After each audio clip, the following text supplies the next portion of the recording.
আসসালামু আলাইকুম প্রিয় দর্শক, কেমন আছেন আপনারা? আশা করি আপনারা সকলেই ভালো আছেন।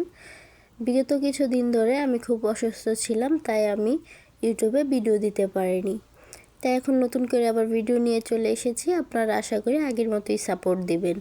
আজকে আমি দোকানের মতোই বাসায় অসাধারণ স্বাদে চটপটি বানিয়েছি। চলুন দেখে নিই কীভাবে এই চটপটিটা বানিয়েছি। চটপটি বানানোর জন্য আমি আগের দিন রাতের বেলায় ডাবলি বুটগুলো পানির মধ্যে ভিজিয়ে রেখেছিলাম। এখন এই বুটগুলো ভালোভাবে ধুয়ে পানিটা ছেঁকে নেব। আপনাদের হাতে যদি এত টাইম না থাকে বা আগের দিন না ভিজাতে পারেন, তাহলে অবশ্যই 3 ঘন্টার মতো ভিজিয়ে রাখতেই হবে।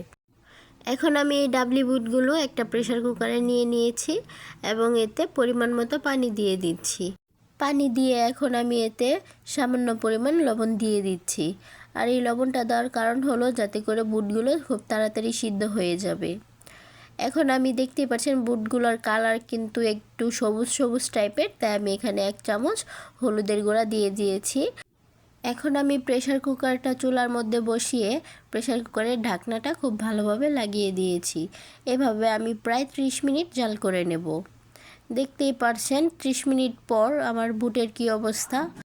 প্রেসার কুকারে দেওয়ার কারণে কিন্তু বুটগুলো খুব তাড়াতাড়ি সিদ্ধ হয়ে যাবে। এদিকে আমি 2টা আলু মাঝখান থেকে কেটে সাথে 2টা ডিম দিয়ে সিদ্ধ বসিয়ে দিব।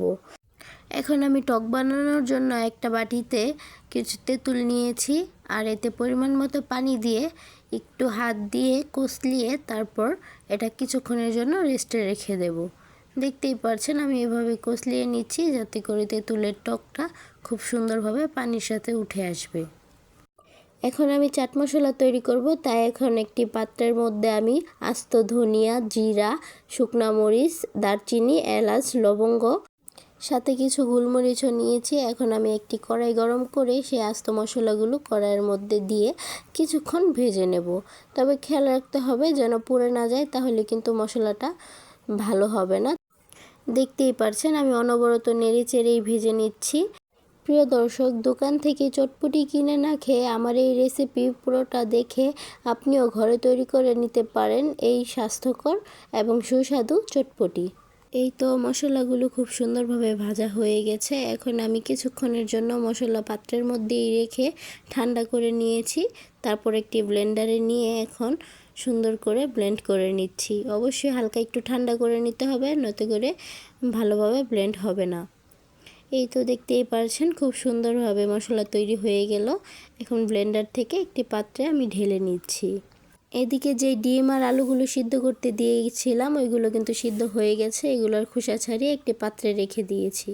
চটপটির প্রেসার কুকারটা কিন্তু এতক্ষণ পর্যন্ত চুলাই ছিল। আমি মিডিয়াম আছে এটা আরও কিছুক্ষণ এভাবে জাল করে নিয়েছি মশলা তৈরি করতে করতে। আর এখন এতে আমি যে আলু সিদ্ধ করেছি ওই আলুগুলোকে আধা ভাঙা করে চটপটির মধ্যে দিয়ে দিয়েছি। এখন চামিচ দিয়ে খুব ভালোভাবে নেড়ে চেড়ে মিশিয়ে নিয়েছি। এখন এতে আমি দিয়ে দিচ্ছি 3 চামচের মতো চটপটির মশলা। রাঁধুনি চটপটির মশলাটা দিলে কিন্তু চটপটির স্বাদ আরও দ্বিগুণ বেড়ে যায়। অবশ্যই মশলাটা দেওয়ার ট্রাই করবেন। এখন আমি মশলা দিয়ে আবারও খুব ভালোভাবে নেড়েচেড়ে মিশিয়ে নিচ্ছি। এখন আমি এতে দিয়ে দিচ্ছি আমার ঘরে তৈরি সেই চাট মশলা। এই মশলাটা দিলেও কিন্তু চটপটিটা আরও সেই স্বাদ হবে। অবশ্যই আমার রেসিপিটা ফলো করে আপনারা এভাবে ট্রাই করে দেখবেন। সাথে দিয়ে দিচ্ছি 1 চামচ ভাজা জিরার গুঁড়া। এখন আবারও খুব ভালোভাবে নেড়েচেড়ে এই মশলার সাথে চটপটিগুলোকে মিশিয়ে নেব। প্রিয় দর্শক, আপনাদের কাছে যদি আমার এই ভিডিওগুলো ভালো লাগে তাহলে অবশ্যই আমার চ্যানেলটিকে সাবস্ক্রাইব করে দিবেন এবং পাশে থাকা বেল আইকনটি বাজিয়ে দিবেন। এই তো দেখতেই পারছেন আমি খুব ভালোভাবে চটপটির সাথে মশলাগুলোকে মিশিয়ে নিচ্ছি। আর চটপটির কালারটাও কিন্তু খুব সুন্দর এসেছে, দেখতেই কিন্তু লোভনীয় লাগছে। এখন আমি এতে কিছু বিট লবণ দিয়ে দিচ্ছি। যদিও বিট লবণ দেওয়াটা অপশনাল, আপনারা চাইলে দিতে পারেন, নাও দিতে পারেন। বিট লবণ দিয়ে আবারও খুব ভালোভাবে নেড়েচেড়ে মিশিয়ে নিয়েছি।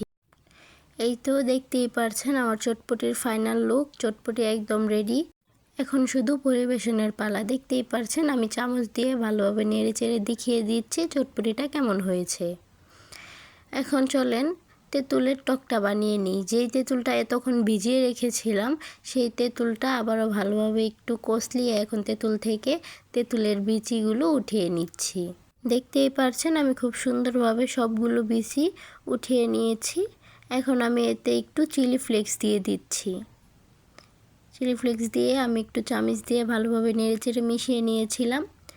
আর এখন দিয়ে দিচ্ছি সামান্য একটু ভাজা জিরার গুঁড়া। আমি যেভাবে টকটা বানাচ্ছি এভাবেই টকটা বানানোর ট্রাই করবেন, খুবই সুস্বাদু হবে। এখন এতে আমি যে চাট মশলাটা তৈরি করেছিলাম ওই 1 চামচ চাট মশলা দিয়ে দিয়েছি। দিয়ে দিলাম কিছু কাঁচামরিচ কুচি আর এখন দিয়ে দিচ্ছি 2 টুকরা লেবুর রস। টক যদি টক না হয় তাহলে আমার কাছে ভালো লাগে না, তাই আমি তেঁতুলের সাথে এখানে লেবুর রসটাও দিচ্ছি যাতে করে লেবুর ফ্লেভারটাও খুব সুন্দর আসবে এবং টকটাও খেতে খুব সুস্বাদু হবে। এখন আমি খুব ভালোভাবে সব কিছু নেড়েচেড়ে মিশিয়ে নিচ্ছি। দেখতেই পাচ্ছেন টকটা কতটা গাঢ় এবং সুন্দর হয়েছে। এডিট করতে এসে টক দেখে কিন্তু আমি লোভ সামলাতে পারছি না।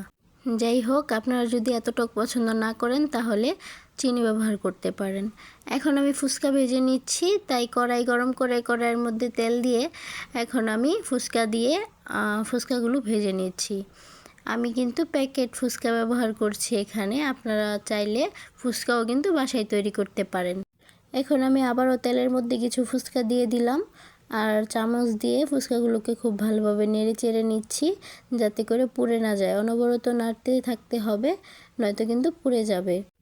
এই তো দেখতেই পাচ্ছেন কত সুন্দরভাবে ফুচকাগুলো হয়ে গেছে। এখন আমি এগুলোকে নামিয়ে আবারও ফুচকা দিয়ে দিব।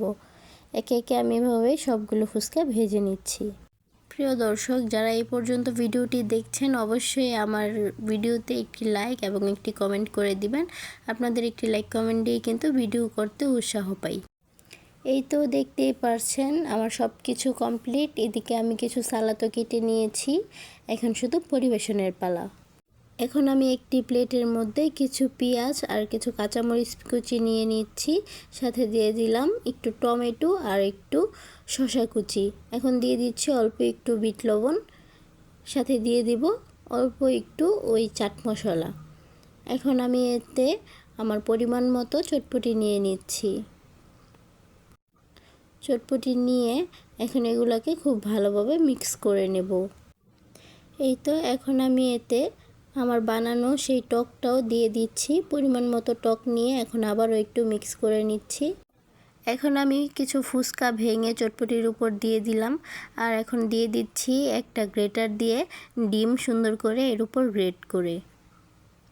এই তো দেখতেই পারছেন আমার চটপটির ফাইনাল লুক। আপনারা কিন্তু অবশ্যই এভাবে বাসায় ট্রাই করতে পারেন, খেতে কিন্তু খুবই সুস্বাদু হয়েছে। দেখা হবে অন্য কোনো ভিডিওতে। আসসালামু আলাইকুম।